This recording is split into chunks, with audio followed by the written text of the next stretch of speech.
Donc là, on va travailler le Jujigatame, mais avec le lapel. On va servir du lapel. Donc là, vous voyez, quand il est dans cette posture-là, en fait, ce que je peux faire, c'est… Lui, son but, ça va être de posturer comme ça. D'accord? Il va posturer, il va mettre ses mains sur les hanches, il va posturer. Moi, mon but, ça va être de ramener son corps vers moi. Donc, hop, je vais essayer de le faire bouger comme ça et de le ramener vers moi. Donc là, c'est une bagarre. Hein. On va essayer de prendre ses mains, de les mettre à l'opposé. On va se battre, on va tirer avec le col, voilà.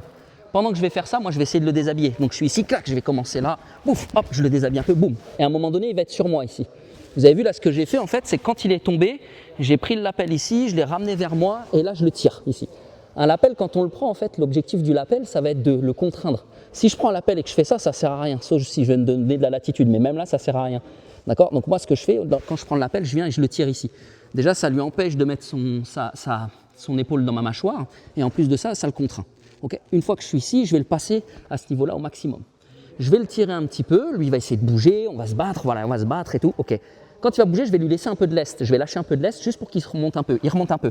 Là, du coup, je vais passer mon autre main ici, et regardez bien comment je la passe. Vous avez vu hein, comment j'ai pris le lapel hein, de ce côté-là. Hein.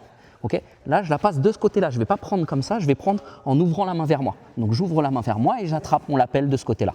D'accord? Une fois que c'est ici, je vais essayer de le tirer, je vais mettre ma main derrière. Derrière ici, derrière son aisselle, et je vais le tirer vers moi comme ça. Ok. Là, on part du principe où c'est ce bras-là. Il met ce bras-là devant moi un petit peu. Il met ce bras-là, voilà, il vient, il me contre, il essaye. Voilà, il essaye, il me contre, voilà, il est un peu embêtant. Donc là, ce que je vais faire, c'est que je vais prendre ce bras-là, ok, et je vais le mettre de l'autre côté. Donc je vais le tirer, je vais le pousser et je vais mettre le bras de ce côté-là.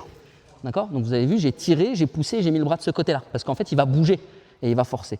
Une fois que le bras est de ce côté-là, bah, maintenant c'est tout simple. Je vais mettre mon pied sur la hanche. Et là, ce qui est hyper important, c'est que je vais regarder en fait son oreille. Il faut que ma tête regarde son oreille. Et pour regarder son oreille, je vais remonter ma jambe le plus haut possible et je vais tourner le haut de mon corps. Là, vous avez vu, je suis face à son oreille. Ce qui est important, c'est surtout de ne pas sortir la fesse. Si vous faites ça ici et que je recule, il sort son bras. Et donc là, ça ne sert à rien. Donc je ne vais pas sortir la fesse. Quand je suis ici, je vais mettre mon pied et je vais juste regarder son oreille. Une fois que je suis ici, je vais repousser, pas avec la main dans le visage, mais avec le couteau. Je vais repousser le haut de sa tête ici, voilà, avec le couteau, et je passe ma jambe ici par-dessus. Je ne vais pas le tirer pour l'étrangler, je pourrais le faire. Je vais relâcher un petit peu, je vais prendre le pouce vers le ciel, et puis je vais venir, pouf, en juji, serrer mes cuisses. D'accord? Et juji.